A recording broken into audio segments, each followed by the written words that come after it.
sigamos orando, Dios va a hacer algo grande. Pero todo esto nos está diciendo que Cristo viene pronto, que se están haciendo los ensayos para la final trompeta. Mateo 24 se nos está dando un preview. Saludos hermanos televidentes, gran bendición poder estar aquí junto a mi buen amigo, mi colega, mi compañero, que juntos hacemos este programa de televisión por muchísimos años. Recibí una buena noticia del obispo Carlos Angulo que me dice: Quitín, yo disfruto aquí en Puerto Rico ver este programa que tú haces junto al evangelista Tejada. Eso llenó mi corazón. El obispo Carlos Angulo es miembro de la Iglesia Cristiana Misionera, del Concilio de Iglesia Cristiana Misionera, es obispo y pastor por muchísimos años, un hombre con una vasta experiencia ministerial. Saber que en Puerto Rico mi hermana Mirta puede ver este programa es de mucha bendición. Así que, José, estamos en muchos lugares. Así es, mi pastor. Estamos avanzando poco a poco en el nombre de Jesús, y lo bueno de esto es que muchas vidas están siendo ministradas, están siendo tocadas, y muy agradecido con nuestro Dios por la oportunidad que nos brinda mi pastor de estar juntos siempre, echando hacia adelante la obra de Dios. Estamos viviendo en un tiempo bastante crítico. El coronavirus, el COVID-19, sus mutaciones o transformaciones, tanto en lo que es el Delta, ahora el Omicron o el Omicron, que son términos griegos. El Omicron para el griego equivale a la O, Delta equivale a la D. Y de ahí sigue pues Z, que es la Z, la MU, que es la M, la NU, que es la N, la Pi, que es la P, la RO, que es la R, la alfa, que es la A, beta, que es la B, y de ahí gamma, que es la G. Bueno, todos conocemos básicamente, y muchos conocemos lo que es el alfabeto griego, especialmente nosotros los pastores y predicadores. En medio de todo esto hay preguntas que se hacen. ¿Son estas cosas como el COVID-19 una señal de los últimos días? La situación que hay ahora, que se ha levantado ya otra guerra fría entre Estados Unidos y Rusia. La amenaza de invasión por parte de Rusia hacia lo que es Ucrania. Por otro lado, podemos ver la situación de China reclamando antiguos territorios. Todo esto nos lleva a nosotros a pensar el avance que está teniendo Irán con el desarrollo nuclear, que pone en peligro y está llamando la atención de muchas personas. Dicen que para fines de desarrollo, fines de tener mejores servicios para su pueblo. Los iraníes son muy inteligentes, todos esos pueblos no son árabes, los iraníes hablan la lengua persa. Pero también nos encontramos el caso de Corea del Norte. Sigue avanzando en el desarrollo de misiles. Actualmente pudo utilizar y poner en práctica y ensayar con un misil desde un submarino. Han avanzado demasiado en el desarrollo del uso de misiles. También estamos viendo la situación. Alemania le ha vendido a Israel 3 submarinos de guerra. Alemania es un país ultra desarrollado. Los que antes masacraban y le quitaban la vida a los judíos, hoy cuidan de los judíos. Y es lo que el mundo ha cambiado. Ante todo esto, creo que debemos ir a Mateo 24, y te quiero invitar a que partamos con el primer versículo, cuando los discípulos ven el templo y le hacen una pregunta al Señor. Era ya el momento final para el Señor, eran sus últimos días, y los discípulos están preocupados por las señales del fin. Así es, wow, qué maravilla. Hablando de escatología, los últimos días, los últimos tiempos, y creo que es muy pero muy importante identificar el tiempo que nos ha tocado vivir. Estamos en la etapa de la historia donde la iglesia tiene que estar preparada, porque con todo lo que estamos mirando, mi pastor, todas estas cosas que nos indican, por ejemplo, esta pandemia, se habían visto otra pandemia, pero se habían visto a nivel regional, pero no a nivel mundial como esta. Nunca se había visto algo así, algo a nivel mundial, donde todo el mundo ha estado en el mismo barco, la situación se ha ido complicando y por el otro lado, como decía mi pastor, los países preparándose con armas químicas, biológicas, armas nucleares que pueden destruir más de 25 mundos. Solo Estados Unidos puede destruir más de 25 mundos como este. Y incluyendo entonces los demás países, India, Rusia, que se cree que Rusia está en primer lugar en armamentos nucleares, mi pastor, y Estados Unidos en segundo lugar. Es decir, que en caso de una guerra nuclear, el mundo se iría a pique completamente con toda la vegetación, animales, seres humanos, todo lo que hay. Entonces el hombre va caminando hacia un callejón sin salida. Por eso es que la Biblia nos habla de estos tiempos. Unos científicos dicen, la muerte del universo se aproxima, mi pastor, dando a entender que los científicos saben que viene una catástrofe para el mundo y ellos están buscando a dónde vivir. Ellos dicen, tenemos que mudarnos de este planeta, y están invirtiendo millones y millones de dólares buscando en otro planeta o buscando salir de la Tierra. Pero la Biblia lo dice, aunque te vaya más arriba de las estrellas, de allá te bajará Dios. Eso es así. Exacto. Y José, y el descongelamiento polar, dado el caso que Estados Unidos entró en ese programa. El presidente Donald Trump se salió del programa, ahora se está tratando nuevamente de entrar ese programa con las potencias del mundo, porque lo que sucede en el Polo Norte y el Polo Sur tiene que ver con la parte climática del globo terráqueo. Estamos enfrentando situaciones serias. Los discípulos, cuando Jesús salió del templo, dice que sus discípulos se acercaron para mostrarle los edificios del templo. Entonces Él les dijo, ven ustedes todos estos edificios, les aseguro que serán destruidos, ni una sola pared quedará en pie. La Reina Valera dice, leen Reina Valera, ¿cómo dice? Dice, cuando Jesús salió del templo y se iba, se acercaron sus discípulos para mostrarles los edificios del templo. Y Jesús dijo claramente que veis todo esto, dijo que no va a quedar ni una piedra. La traducción en lenguaje actual dice no va a quedar ni una pared. Hoy día solamente tenemos un recuerdo. El templo no queda una sola piedra. No hay una sola piedra del templo. Lo que tenemos es el muro de contención que levantó Herodes el Grande alrededor del templo para hacer lo que se conoce como la explanada del templo. La explanada del templo existe todavía. Allí está el Domo de la Roca. Se dice que donde está el Domo de la Roca era donde estaba el antiguo templo, aunque algunos dicen que es donde está la mezquita El Aqsa, más al sur. Está bajo cuestión y discusión, pero solamente queda una pared.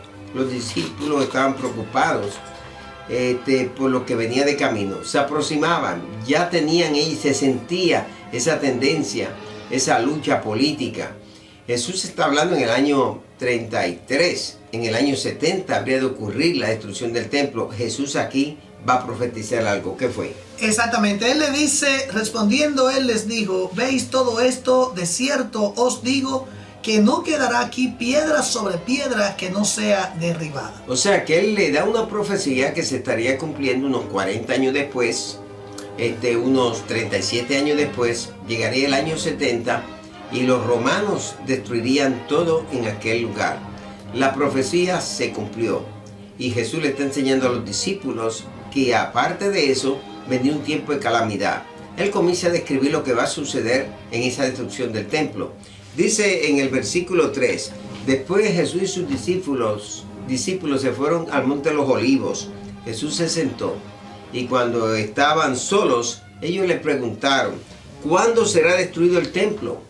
¿Cómo podemos saber que tú vendrás otra vez y que llegará el fin del mundo? ¿Cuáles serán las señales? Y ahí es donde Cristo entra a dejarles saber que ese tiempo se aproxima. Así es decir que prácticamente el Señor se va y le habla exactamente de lo que iba a suceder, y poco a poco vemos exactamente 70 años después de Cristo, vemos la invasión del Imperio Romano, cómo destruyen, y como decía vuestro pastor, solo queda el muro occidental, o decir, una de las paredes del terraplén del templo, sí, que eso es lo que quedó. Pero no obstante, en el año 135, que entonces viene Adriano y vuelve, invaden y se llevan entonces a la mayoría del pueblo judío que quedaba y lo llevan por todo el Imperio Romano. De ahí donde llegan a tantos lugares, estos judíos, especialmente los sefarditas que llegaron allá a Europa, España, Portugal, Italia. Askenazis a la parte oriental, que fueron a la parte de Europa,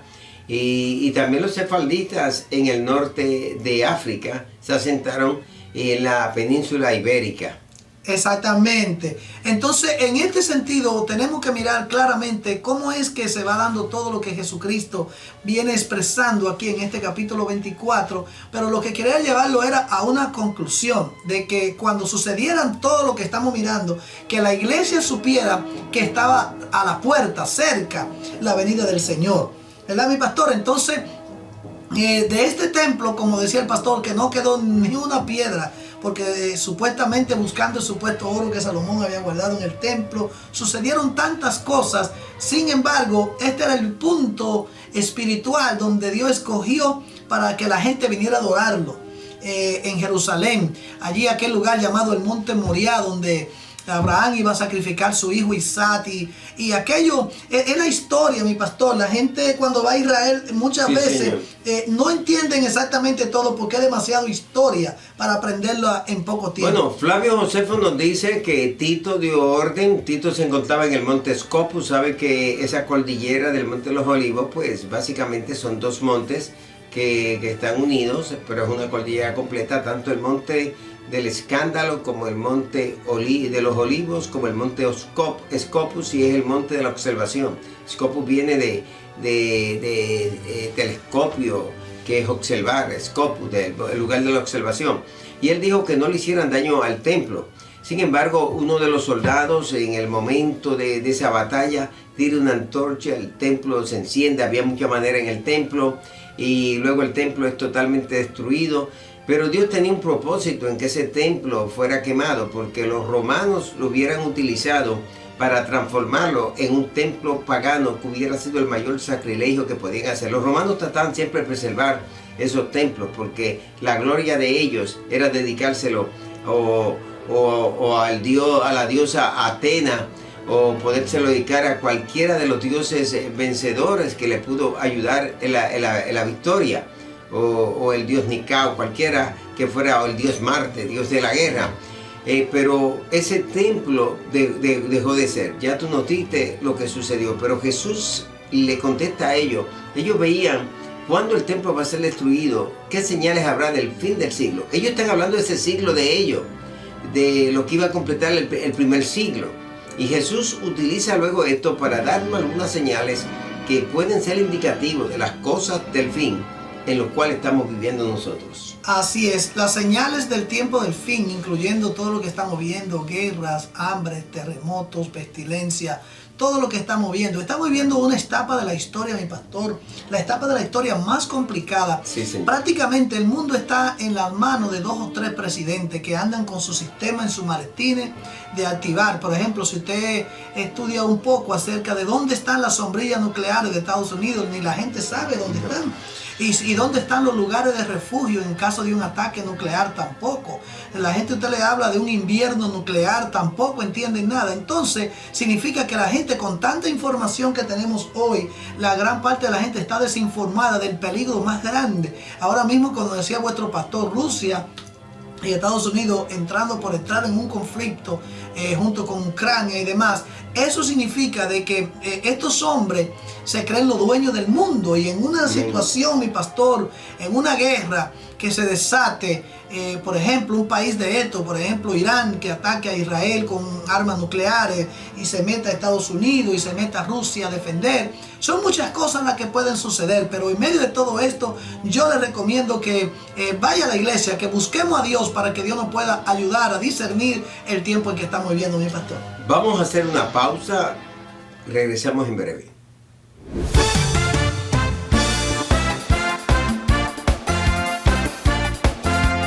Al regresar, seguimos con Retorno TV.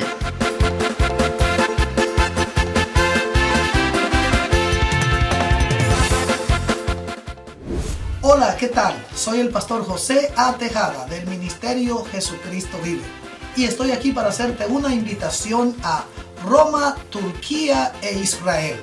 Eso será del 1 de noviembre al 11 de noviembre 2022.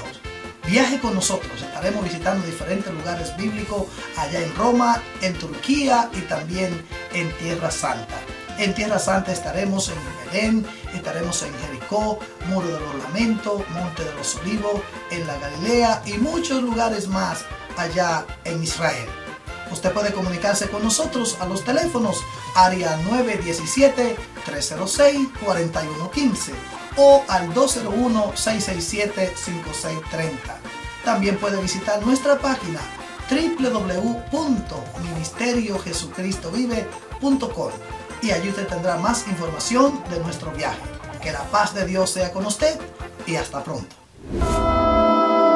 La IPJQ y el obispo Dr. Quitín Silva Bermúdez le invita a ser parte de esta peregrinación Grecia con Israel del 6 al 21 de agosto del 2022. En Grecia tomaremos un crucero por las islas griegas para visitar la isla de Mykonos, la isla de Santorini, la isla de Creta que se menciona en Hechos 27 y se relaciona con el naufragio del apóstol Pablo, la isla de Rodas, donde estuvo el coloso de Rodas y fue una de las 7 maravillas del mundo antiguo que también fue visitada por el apóstol Pablo, y la isla de Patmos, donde el apóstol Juan estuvo desterrado y recibió las revelaciones del libro de Apocalipsis que profetiza los eventos finales. En Kusadasi, Turquía, visitaremos la antigua ciudad de Éfeso, recipiente de una epístola paulina y otra epístola apocalíptica. En Israel, visitaremos los lugares tradicionales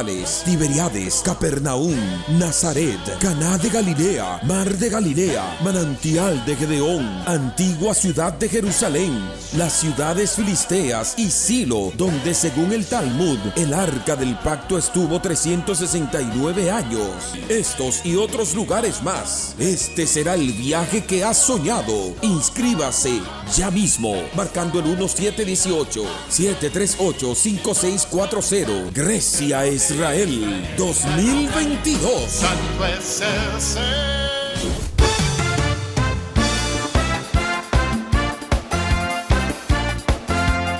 Ya volvemos con Retorno TV.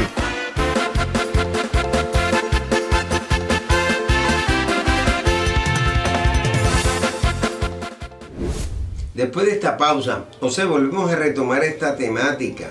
Jesús dijo: porque vendrán muchos en mi nombre diciendo yo soy el Cristo, y a muchos engañarán. Jesús dejó ver que no solamente para ese tiempo de ellos, pero en el futuro se levantarían muchos reclamando que son el Cristo. Y hemos visto muchas manifestaciones y reclamos. Por ejemplo, hubo un puertorriqueño que reclamó ser el Cristo. De igual manera, en Corea se ha levantado una señora que reclama ser el Cristo. A lo largo de los siglos se han levantado muchos reclamando ser el Cristo.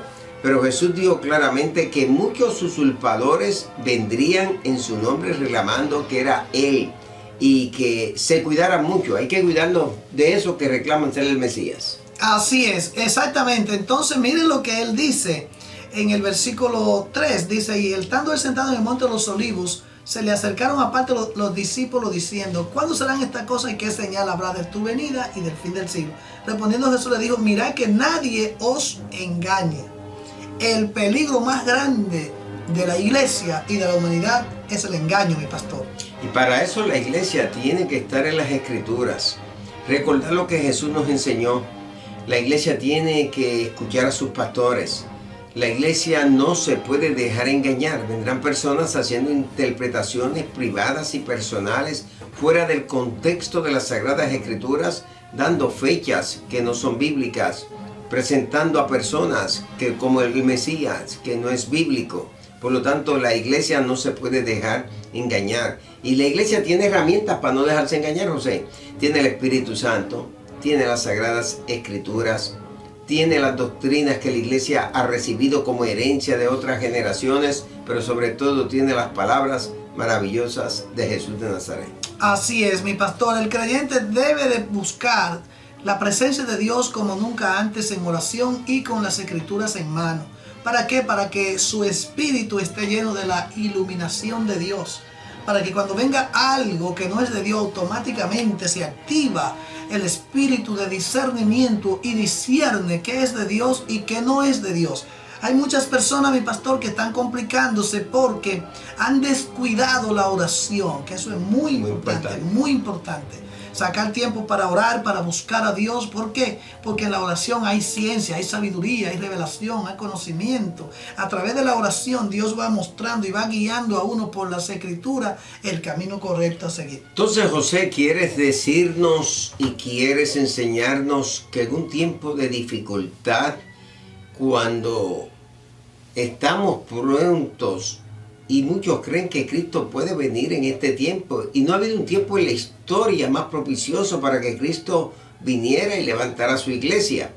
Si Cristo no viene en este tiempo, quizás no vendrá en 100 años, 200, 500 años, pero en toda época la iglesia tiene que estar preparada. Pero tú hablas de ese tiempo de oración, sacar un tiempo de conversar con Dios, un tiempo de tener comunión con Dios mediante el ejercicio de la oración. Los discípulos parece que no habían escuchado a Cristo muchas veces orar, y aclaro, porque ellos le preguntan a Él, enséñanos a orar. Veían que Cristo sí estaba hablando en el arameo, estaba haciendo sus oraciones, oraba prolongadamente, tenía ese don extraordinario en su humanidad de poder interceder, y los discípulos parece que quieren que Él le enseñe a orar. Danos a nosotros una oración, danos un modelo de orar. Y ahí es donde le da el Padre nuestro que estás en los cielos, santificado sea tu nombre, venga a tu reino, hágase tu voluntad como en el cielo, así también en la tierra. El pan nuestro cada día dánoslo hoy, perdona nuestras deudas, así como nosotros perdonamos a nuestros deudores. No nos dejes caer en tentación, mas líbranos del mal, porque tuyo es el reino, el poder y la gloria por los siglos de los siglos. Pero Jesús no le dio un rezo. Jesús no le dio un rezo. Jesús les dio un modelo de oración. Y si tú tomas las palabras que dice el Padre Nuestro, te están enseñando a ti y a mí cómo debemos orar, cómo acercarnos al Padre Celestial. Padre Nuestro que está en los cielos, reconoce que hay un Padre Celestial, reconoce que Dios es un Padre que está en el cielo. Venga a tu reino, en tu oración invoca que Cristo venga a ejercer su gobierno sobre la iglesia. Hágase tu voluntad como en el cielo, así también en la tierra. El cielo hace la voluntad de Dios. Yo aquí en la tierra quiero hacer la voluntad de Dios. El pan nuestro de cada día dánoslo hoy. Provea mis necesidades diariamente. Cada oración tuya debes pedirle al Señor que provea tus necesidades. El pan nuestro de cada día dánoslo hoy. Y perdona nuestras deudas. No solamente pida por ti, pide por otro, ruega por otro. Y pídele al Señor, perdona nuestras deudas, así como nosotros perdonamos a nuestros deudores. O sea, si tú quieres ser perdonado, tú tienes que perdonar. A veces queremos perdón y no perdonamos. Y le tenemos que decir, líbranos del mal, líbrame del mal pensar, el mal hacer, el mal decir, líbrame del mal actuar, el mal comportarme, el mal mirar, el mal escuchar. O sea, líbrame del malo, pero líbrame también de lo que es malo. Y creo que Jesús le estaba enseñando a los discípulos, y recuerda que esta oración Jesús se le enseña ya próximo a tener la experiencia de Getsemaní. Allí en el Monte de los Olivos hay una iglesia que se le conoce como la Pater Noster. Y la Pater Noster es la iglesia que conmemora ese momento cuando Jesús le quiso enseñar a los discípulos a orar. Y nos ha dado un modelo de oración. ¡Wow! Tremendo. Y mire el énfasis que vuestro pastor hace hoy, de que si usted no perdona, Dios no te puede perdonar. Amén. Eso es importante entenderlo. Es decir, que el resentimiento, el odio, la amargura, cuando entran al corazón, mi pastor, le bloquean.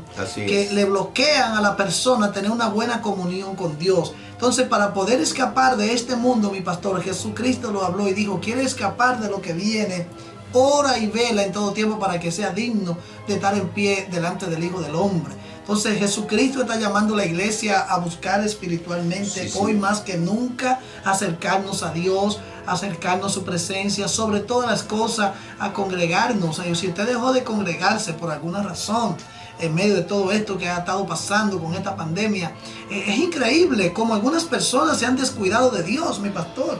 Que yo pensé que las iglesias iban a estar abarrotadas de gente, pero la verdad que ha sido lo contrario, mi pastor. Porque muchos han sido probados. Esta pandemia vino para probar a muchos que pensaban que estaban firmes. Si alguno se cree que está firme, vele, cuídese, no vaya a ser que vaya a caer. Y durante esta pandemia se ha visto la fragilidad espiritual de muchas personas que han tenido. Pero es importante congregarse, es importante orar, es importante leer las Sagradas Escrituras, es importante estar en comunión los unos con los otros. Y todo esto lo que el Señor le está diciendo a los discípulos: busquen más de mi presencia, acérquense más hacia mí, busquen que mi gloria se manifieste sobre ustedes y que en medio de todo lo que está pasando y lo que va a pasar, la iglesia sepa que Jesús nos ha estado preparando. Así es, qué tremenda palabra. Y oiréis de guerras y rumores de guerra, mirad que no os turbéis, porque es necesario que todo esto acontezca, pero aún no es el fin. Jesucristo le dio a entender a ellos, mi pastor, que miraran todo esto. Quizá alguien puede decir, pero siempre ha visto guerra, ha visto hambre, pero no igual, mi pastor. Y tú sabes que cuando Jesús le está hablando y hace alusión a la destrucción de Jerusalén, que fue en el año 70, 37, 40 años después de Jesús decirle estas palabras, los discípulos, muchos de ellos lograron ver la destrucción de Jerusalén. Pablo no logró ver la destrucción de Jerusalén porque Pablo es decapitado antes, Pedro es decapitado antes, pero algunos de los discípulos, como Juan, logró ver la destrucción de Jerusalén. Y ellos ahí se acordarían de las palabras que el gran maestro había dicho. Pero cuando estuvimos hablando anteriormente, tú pusiste un fuerte énfasis en lo que es el perdón. Fíjate, el perdón ayuda al que perdona, porque el perdón es terapéutico. Ayuda a que heridas abiertas se puedan cerrar en la vida de esa persona. Quizás en una próxima audición, en un próximo programa, podamos abundar más sobre lo que es el perdón. Perdonar es ayudarnos nosotros mismos y dejar que Dios manifieste su gloria sobre nosotros. Bueno, José, estamos para cerrar este programa. Así es, me encanta eso, mi pastor. Y perdonar significa suelta la cuerda, déjala ir. Wow. No se puede mantener amarrado una cosa que no es de Dios adentro, porque no te va a edificar. Es decir, que si hay alguien que tiene alguna situación que no ha perdonado a alguien, algún problema con el esposo, la esposa, los hijos, alguien en la iglesia o en cualquier parte, trate de perdonar, porque si usted perdona, será perdonado. Bueno, mi gente, hemos llegado al final de esta programación. Gracias por estar ahí viendo este programa y junto con nosotros, alabando y glorificando al Dios Todopoderoso. Será pues hasta una próxima ocasión cuando nuevamente el pastor José Tejada y este servidor estaremos en un diálogo sobre las Sagradas Escrituras y hablando sobre todo del Padre Celestial, del Hijo Eterno y del Espíritu Santo. Bendiciones para todos. Amén. Muchas gracias, que la paz de Dios gobierne vuestros corazones y hasta pronto.